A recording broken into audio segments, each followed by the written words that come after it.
Now we will define instantaneous frequency of a pulse. This is an important concept.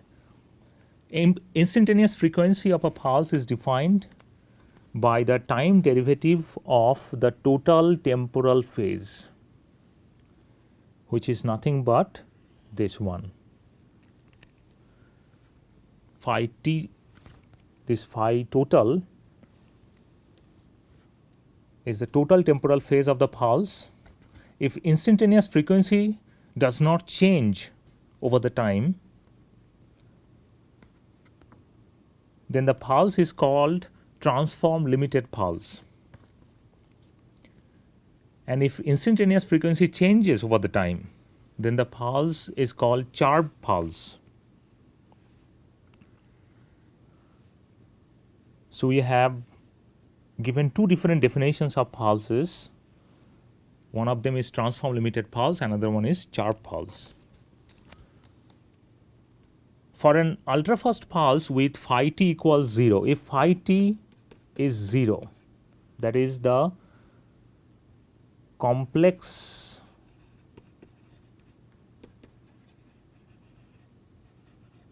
temporal phase is 0, then omega instantaneous is always going to be omega naught. That is, omega instantaneous is always constant, and that happens for transform limited pulse. Otherwise, the frequency will change, and if frequency is changing in a pulse for the duration of the pulse, it is called chirp pulse. What does it mean? To understand the meaning, we will take a look at a pulse with quadratic temporal phase.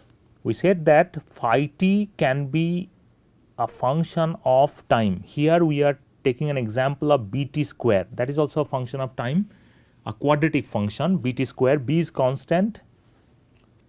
If somehow we introduce this kind of temporal phase in a pulse, then instantaneous frequency is represented by omega naught plus 2 bt. That means instantaneous frequency will change as a function of time.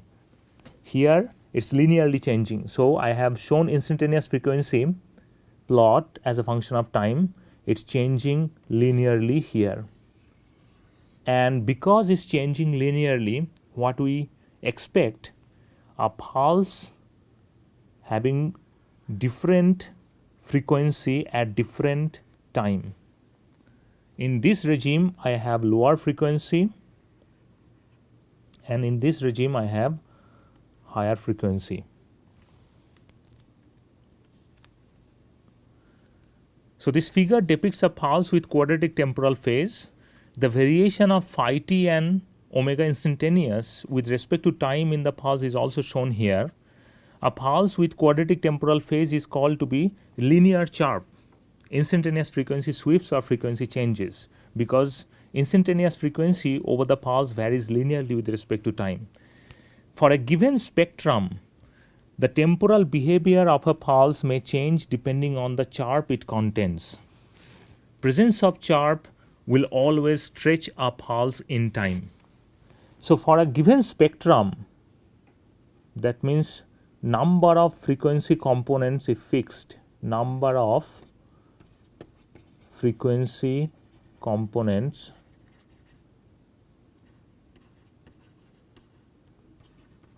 are fixed. If I have the same number of frequency components or color components which are interfering and then giving me a pulse,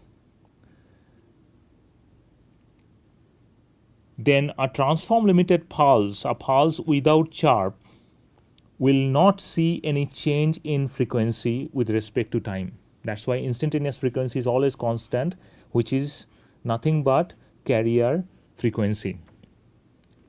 But for the same number of frequency components, if I have somehow introduced this kind of temporal phase, complex temporal phase in the pulse, that can be introduced with the help of dispersion effect in the pulse. then what we'll see a sharp pulse.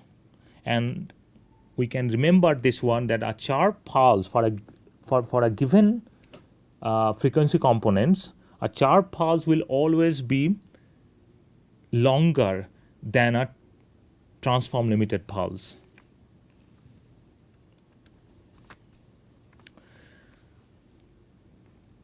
So that's all about time domain description of a pulse. Now we'll look at the frequency domain representation of a pulse. The time domain representation of a pulse can easily be converted to frequency domain using Fourier transform. E omega equals this integral. Here Et is the field in time domain,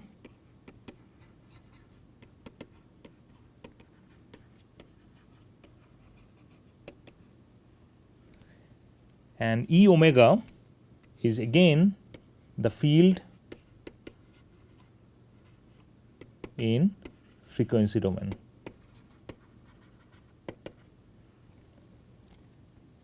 If a Gaussian envelope is assumed for the time domain field, that is this one, then by doing this Fourier transform, we get another Gaussian function in the frequency domain,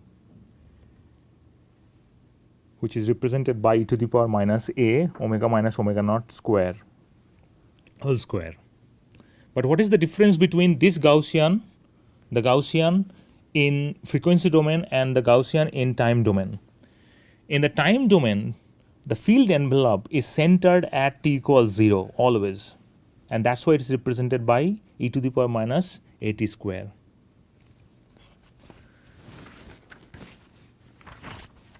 But in frequency domain, when we do the Fourier transform, we get another Gaussian, that is the field envelope in frequency domain, but this field envelope is not centered at omega equals 0, it is centered at omega naught, that is the center frequency.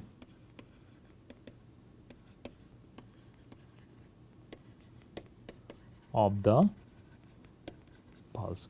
So these are the two differences we notice when we convert time domain representation to the frequency domain representation. So in brief, whatever we have gone over, a pulse has representations in two different domains. One is time domain, another one is frequency domain. In time domain, it is expressed with the help of a field envelope function at and its temporal phase. Temporal phase is associated with the carrier wave. And in frequency domain, again it has a field envelope and the phase which is related to the spectral phase. We have to remember that this phase is coming in time domain, that's why it's temporal phase, and this phase is coming in the frequency domain, that's why it's called spectral phase.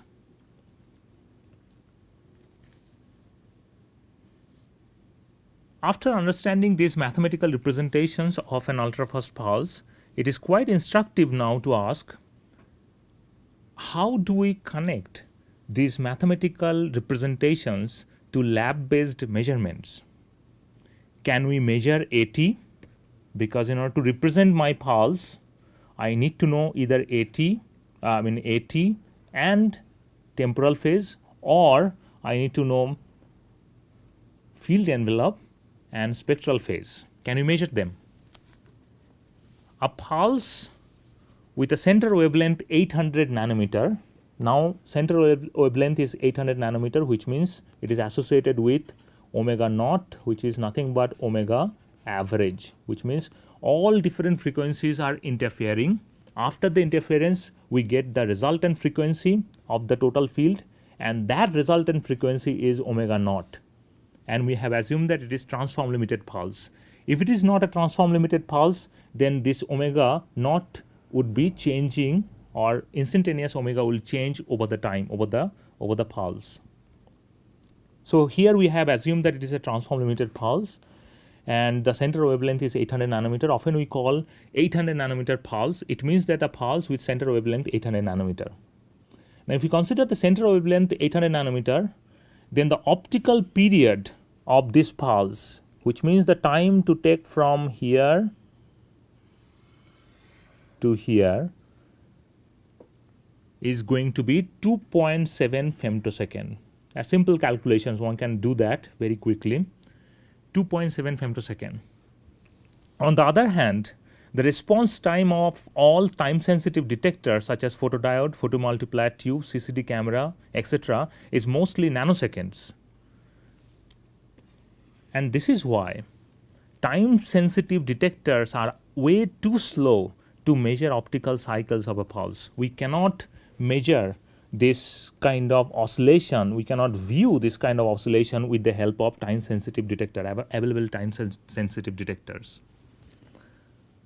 However, we must note that the time-sensitive detectors can measure intensity of a pulse. This is something which is measurable quantity. And also,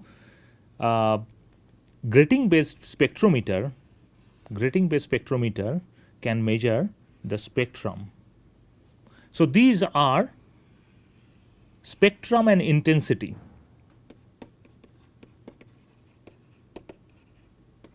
And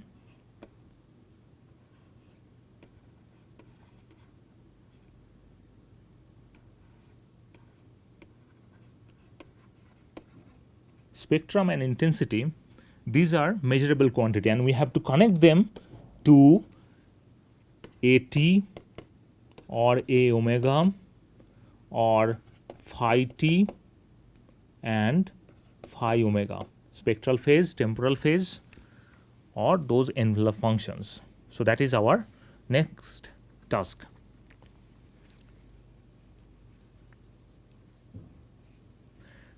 The intensity of electromagnetic radiation is defined as the time average magnitude of Poynting vector.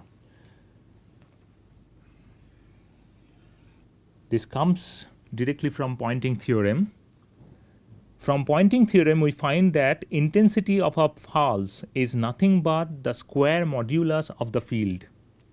So what we can measure with time sensitive detector is not the field directly, but the square modulus of the field, which is nothing but ET multiplied by its complex conjugate.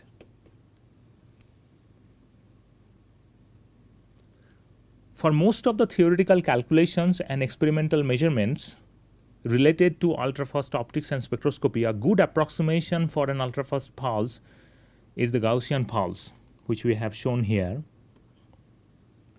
The function is centered at t equals 0 always in time domain. Furthermore, the temporal duration, this delta t of an ultrafast pulse, is defined in terms of full width at half maximum of its intensity profile. I repeat this one more time. A pulse looks like this, an oscillation of an electric field, but this oscillation is modulated by this is the electric field oscillation. This oscillation is called carrier wave. This oscillation is modulated by a field envelope. This is your field envelope, which is represented by AT. But intensity, which is represented by the square modulus of the field, is here. We get only an envelope function, which is also represented here, an envelope function representing the intensity. So in the representation of the intensity of a pulse, we do not have any oscillation, because e to the power I omega naught t plus phi t multiplied by e to the power minus I omega naught t plus phi t, they cancels out. And pulse duration is always defined with respect to full width half max of the intensity profile, not the field envelope. So this is the intensity profile and this one is the field envelope.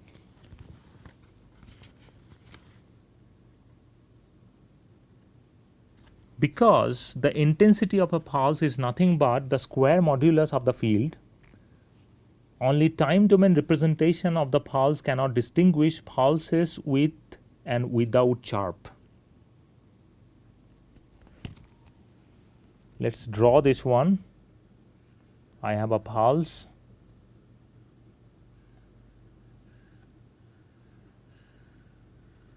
This is without chirp. For the same spectrum, I may have a chirp pulse which looks like this. In this regime we have lower frequency, in this regime we have higher frequency. Chirp can be introduced with quadratic temporal phase, which we have already seen. So we are taking an example of quadratic temporal phase and we are representing the electric field, and this is chirp pulse, representation of a chirp pulse, and this is transform limited pulse which doesn't have any complex phase here, no complex phase here. But if we take the intensity for each one, which is given by the square modulus of the respective electric field, we see that the intensity are the same. This means that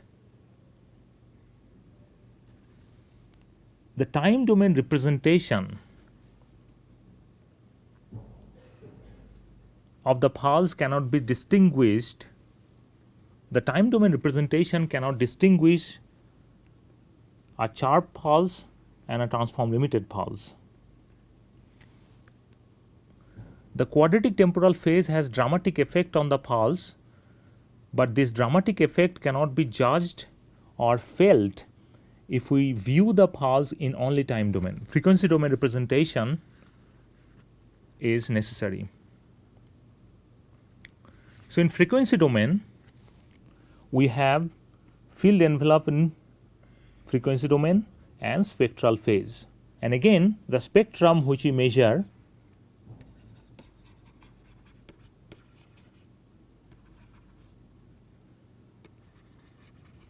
it is measured by grating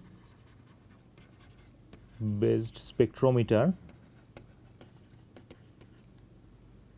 That is nothing but again square modulus of this frequency domain field. So thus far we have discussed two different domain representation of pulses. But we should not think here that they are two isolated domains.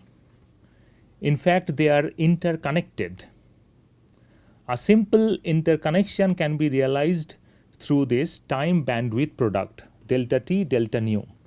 Here we have to remember that delta t is representing the intensity full width half max.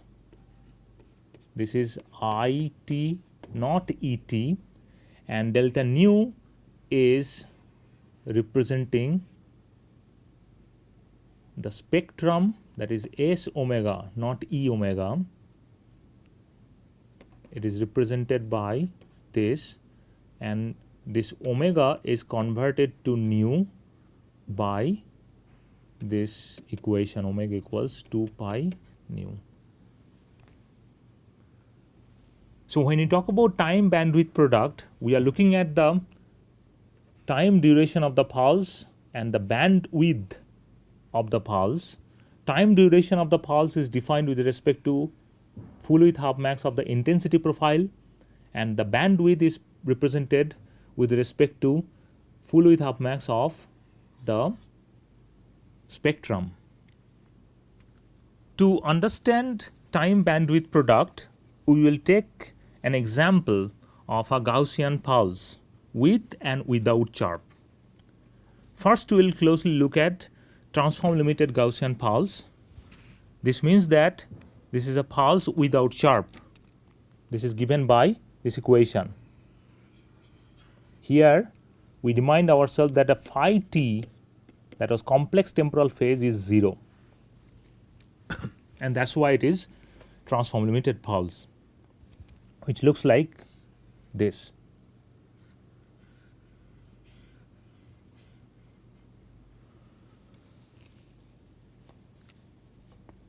Electric field of a transform limited Gaussian pulse in time domain is written here, where A is expressed as 2 ln 2 by delta t square. Delta t is the full width half max of intensity profile. So, this time domain representation can be converted to frequency domain with the help of Fourier transform, and with the help of this standard Gaussian integral, we get the field in frequency domain. And once we get the field in frequency domain, we know that we can get the spectrum by taking square modulus of the frequency domain electric field, and we get this simple equation. Now, taking the definition of full width half max of the spectrum, what does it mean? It means that this is the spectrum, which is represented by S omega, which is centered at omega naught, and if this is delta omega, then this point will be represented as omega naught plus delta omega by 2. At this point, intensity would be half of the maximum intensity S naught. S naught is the maximum intensity. So, S omega naught plus delta omega by 2 is going to be S naught by 2, and if we plug that in, we get this equation. Simplify this equation, we get this, and then again delta omega equals nothing but 2 pi delta nu, because omega equals 2 pi nu, and we get this equation, and finally we get delta nu delta t, that is the time bandwidth product of transform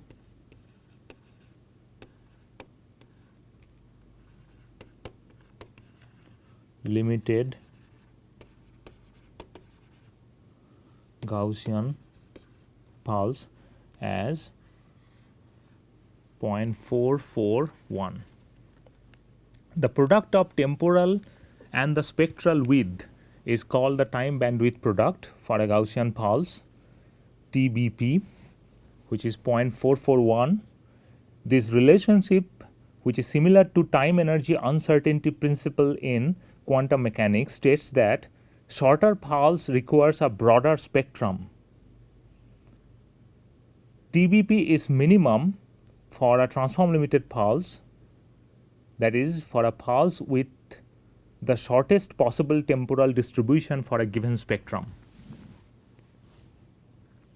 Let us now consider a pulse with quadratic temporal phase. Note that here we have introduced a complex phase.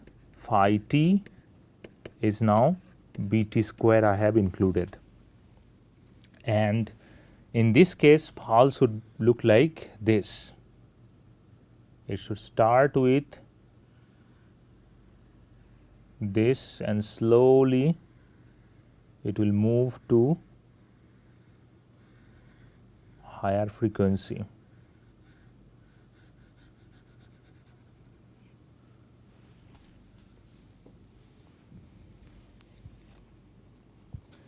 So if we have a pulse, a Gaussian pulse with linear chirp, we can express the time domain field to be like this, and we can convert it to frequency domain with the help of Fourier transform again. And what we get here, this CC represents complex conjugate because we are taking the real field. So the real field is always represented by half of e to the power I theta plus e to the power minus I theta. This part is represented as complex conjugate. So we plug that in, and finally again using the standard Gaussian integral we get these equations, and this is a complex number. We do not need to know what does it mean by A and B. We can represent it with a different complex number, A plus IB, capital A plus capital IB, and then we can separate real part and the imaginary part. This is purely real part and rest of them is imaginary part, and this is the spectrum. So this is the electric field we get, and from this electric field in frequency domain we get spectrum S omega as square modulus of the electric field in frequency domain, and we get finally the expression for spectrum. And again, taking the definition of full width half max, which means I have a spectrum S omega which is centered at omega naught, and full width half max is delta omega. So S naught by 2 I get half of the maximum intensity I get when I have omega naught plus delta omega by 2, and that's exactly what we have used. And finally, after doing little bit of math which can be followed very easily, we get this expression, and we can insert A. A is nothing but, previously we have already shown the expression we had for A. We get delta omega delta t, delta omega delta t equals this. So the product looks like this. Now we do not need to know what does it mean by B and A, but we can always say that because it's a square term, it is always greater than 0, and because it is greater than 0, delta omega delta t product is always going to be greater than 4 ln 2. And if it is greater than 4 ln 2, then we will be able to find out the product of delta nu delta t, which is greater than always 4 ln 2 by 2 pi, which gives us that delta nu delta t time bandwidth product of a linearly sharp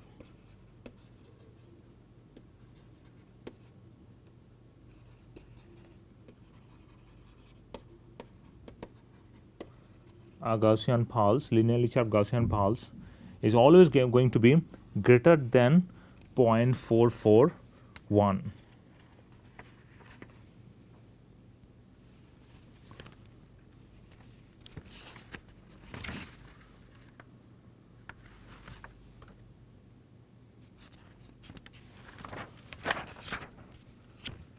So what is the meaning of this equation? Finally, we are getting a general expression for the time bandwidth product of a Gaussian pulse as delta nu multiplied by delta t greater than equals 0.441.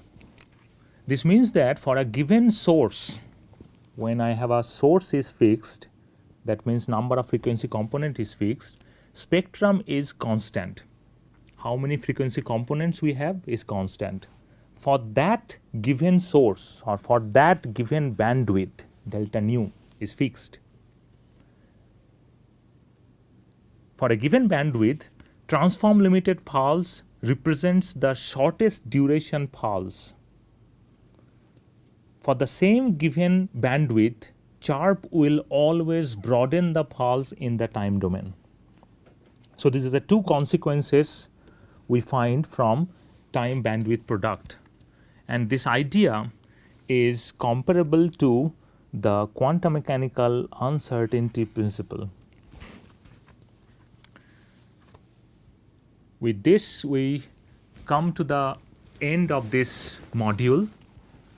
In this module, we have learned many requirements for the synthesis of ultrafast pulses and some of the characteristics of ultrafast pulses, and they are revealed by mathematics. We will meet again for the next module.